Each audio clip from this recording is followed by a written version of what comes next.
This is a reading of Woods Runner by Gary Paulsen, Chapter 8.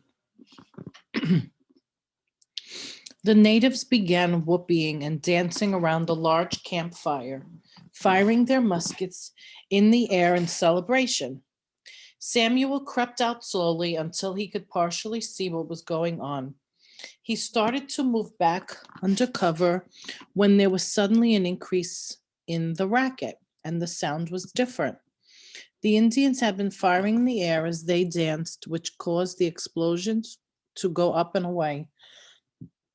They were firing smooth bore muskets, weapons that made a muffled barking sound. But this new sound had a sharper, cracking quality of higher velocity rifles. Samuel crept back out to the edge and saw that the shots had come from the north side of the clearing, where another trail came in. 6 or 8 shots. Great clouds of black powder smoke came rolling out of the forest. A pause to reload, then 8 more shots. The Indians and British soldiers were stunned. A few Indians and 1 soldier went down, probably dead. Several others were wounded and hobbled into the brush for cover. But the Indians and British recovered and returned fire. Samuel was jarred by 2 important facts. First, whoever was attacking, this might end in the rescue of his parents. Second, he should help them. He moved to the clearing near the trail, raised his rifle, cocked it, and without thinking of the enormity of what he was doing, aimed at the nearest British soldier. He was less than 50 yards away. The German silver of Samuel's front sight settled on the red uniform. He set the first trigger and was moving his finger to the hair trigger when he heard a noise behind him. He wheeled, his rifle coming around in time for him to see the 2 Indians who had nearly caught him earlier running straight at him. Wha? Half a word. Then one Indian, the one farther away, leveled his musket and fired. Samuel felt the ball graze his cheek.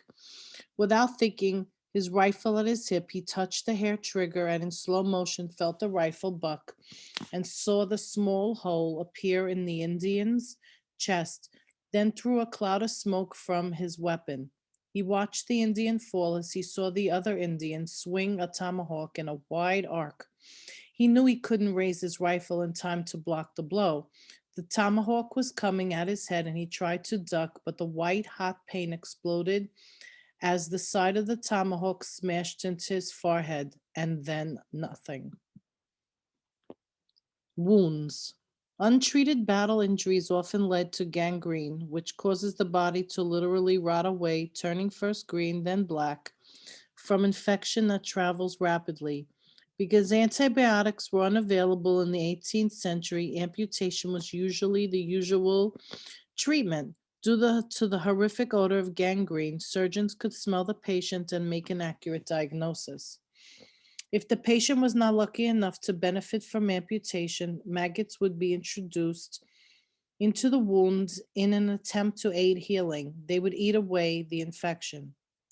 Barring the surgical removal of body parts or the use of parasites, doing absolutely nothing and letting the patient die was the only option at the time.